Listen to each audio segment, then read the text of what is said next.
आज हम सक्रिय परिवहन पढ़ेंगे।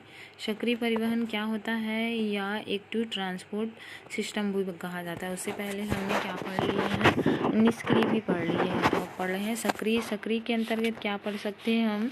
सक्रिय परिवहन जो होता है वो सांद्रण प्रवणता के विरुद्ध पंप अणुओं का ऊर्जा उपयोग करता है, जिससे क्या हो जाते हैं, ऊर्जा की प्राप्ति एटीपी अणु से होती है।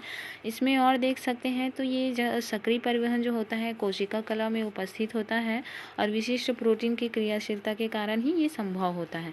क्या होते हैं, जो सक्रिय परिवहन होता है वो सांद्रता प्रवणता के कारण ही क्या हो जाते हैं, विरुद्ध हो जाते हैं और अणु ऊर्जा का उपयोग कर लेते हैं, जिसे ऊर्जा की प्राप्ति एटीपी अणु से होती है और जो सक्रिय परिवहन कला में उपस्थित विशिष्ट प्रोटीन की क्रियाशीलता के कारण संभव हो पाता है। अनेक प्रकार के यहाँ पे क्या पाए जाते हैं, अनेक प्रकार के प्रोटीन पाए जाते हैं जो कोशिका कला में उपस्थित होते हैं। कहाँ पे उपस्थित होते हैं, कोशिका कला में उपस्थित होते हैं, जो कि अन्य अलग अलग जो अणुओं के परिवहन में अपनी भूमिका रखते हैं। और भित्ति में भी उपस्थित जो प्रोटीन होते हैं, प्रोटीन ही पंप का कार्य करते हैं। ऊर्जा के उपयोग की सहायता से ये क्या होते हैं, निम्न सांद्रण से उच्च सांद्रण की ओर अणुओं के परिवहन संभव कर पाते हैं, जिसको आरोही या यूफिल ट्रांसपोर्ट परिवहन भी कहा जाता है। इसमें देखा जाता है कि परिवहन की दर सर्वाधिक होती है, जैसे कि सभी प्रोटीन संवहन परिवहन हेतु उपयोगितशील होते हैं। एंजाइमों की तरह संवहन प्रोटीन भी अत्यधिक विशिष्टता के साथ अणुओं का संवहन करते हैं। विशिष्ट अणु के लिए विशिष्ट संवहन प्रोटीन का कार्य करते हैं। ये प्रोटीन सद्मक के प्रति संवेदनशील होते हैं। सद्मक प्रोटीन से अभिक्रिया कर निष्क्रिय बना देते हैं। तो इस तरह से ये पाया जाता है। और देख सकते हैं हम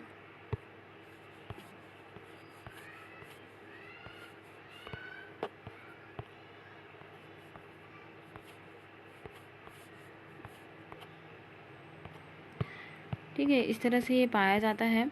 आगे हम देखते हैं इसमें जो ठीक है, पौधों में विसरण का महत्व देख लेते हैं। क्या होता है विसरण का महत्व पौधों में, तो पौधों में विसरण का जो महत्व होता है वो पौधों के वायु भागों द्वारा क्या होता है, जल वाष्प के रूप में निष्कासित होता है, जिसकी वजह से वाष्पोत्सर्जन की जो क्रिया होती है वो विसरण की प्रक्रिया पर ही निर्भर करता है। श्वसन एवं प्रकाश संश्लेषण जैसी अभिक्रियाओं के दौरान होने वाले जो गैसीय आदान प्रदान होता है वो भी किसके द्वारा होता है, विसरण के द्वारा होता है।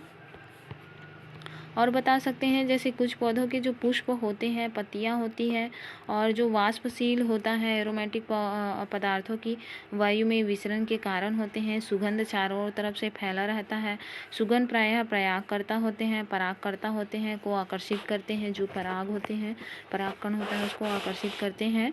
और आयन विसरण की प्रक्रिया जो होती है वो आयन निष्क्रिय लवण पेशियों आसानी से अवशोषित कर लेते हैं। तो इस तरह से इसके इम्पोर्टेंट रोल होता है। और हम जान सकते हैं, आगे हम देखते हैं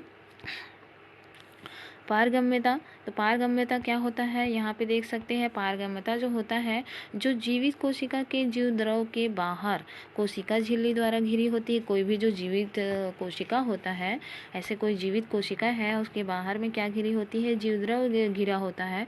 तो कोशिका झिल्ली द्वारा ये क्या होते हैं, घिरे रहते हैं। जीव द्रव रहेगा, उसी के बाहर कोशिका झिल्ली रहेंगे। तो जिसके जीव द्रव बाहरी वातावरण से सुरक्षित रहता है वो, है ना, जिसके जो जीव द्रव होते हैं वो बाहर के वातावरण से सुरक्षित रहता है, वो आसानी से क्या कर लेते हैं, जल है, खनिज लवणों का यहाँ पे क्या करते हैं, अवशोषण कर लेते हैं। ठीक है, जैसे झिल्लियों की वह क्षमता जिसके द्वारा किसी घुलनशील पदार्थ को अपने में से होकर आने जाने देती है वो पारगम्य कहलाती है। जैसे कि झिल्ली की जो वह क्षमता होती है, जो घुलनशील जो पदार्थ होते हैं उसको क्या कर लेते हैं, अपने में से होकर जाने देती है, आने और जाने देती है, अंदर से बाहर होने देती है, उसी को बोला जाता है यहाँ पे पारगम्यता। पारगम्यता के आधार पर ये 4 भागों में बांटा गया है। फर्स्ट जो होता है, इसका फर्स्ट जो प्रकार है अपारगम्य झिल्ली, पारगम्य झिल्ली, अर्धपारगम्य झिल्ली और चयनात्मक झिल्ली। इस तरह से इसको 4 भागों में बांटा गया है। अपारगम्य झिल्ली, पारगम्य झिल्ली, अर्धपारगम्य झिल्ली और चयनात्मक झिल्ली।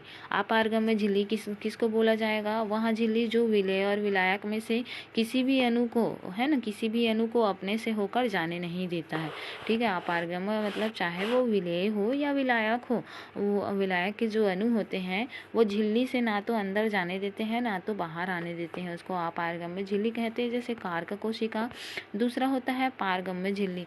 पारगम्य झिल्ली जो होता है वो क्या होते हैं? अपने से होकर प्रत्येक पदार्थ, चाहे विलायक हो चाहे विलेय हो, उनको आसानी से आने देता है। ये झिल्ली रहेगा और इस झिल्ली से अंदर जाने भी देगा पदार्थों को और बाहर आने भी देगा।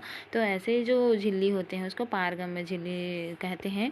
ये जो बना होता है वो सेल्यूलोज की बनी पाद कोशिका की भित्ति होती है। अर्धपारगम्य झिल्ली देख लेते हैं। तो अर्धपारगम्य झिल्ली क्या होता है? अर्धपारगम्य जो झिल्ली होता है वे झिल्ली होते हैं जो अपने में से केवल विलायक के अणु को जाने देते हैं, अर्थात विलेय के अणु को नहीं जाने देते। ये कोई झिल्ली है जिसमें से विलायक के अणु को ही आने जाने दे सकते हैं, जो विलेय के अणु होते हैं उसको आने जाने नहीं दे सकते हैं, तो उसको बोला जाता है अर्धपारगम्य झिल्ली।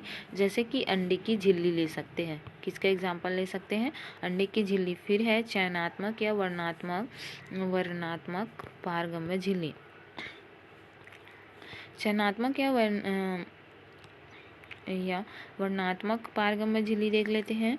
तो झिल्ली का वह प्रकार जो विलायक के अणुओं के साथ साथ जो चयनित विलेय के जो को भी आर पार जाने देते हैं। इसमें क्या होता है, जो विलायक के अणु को तो अंदर जाने देते हैं, लेकिन साथ में जो चयन किए गए विलेय के जो अणु भी होते हैं उसको भी आर पार जाने देते हैं, जो विभेदक पारगम्य या चयनात्मक पारगम्य या वर्णात्मक पारगम्य झिल्ली कहलाते हैं। जैसे कोशिका झिल्ली है, रिक्तिका की झिल्ली है, कोशिकांगों की झिल्ली है, ये सब में इसी प्रकार के पाए जाते हैं, इसी प्रकार की झिल्ली पाए जाते हैं।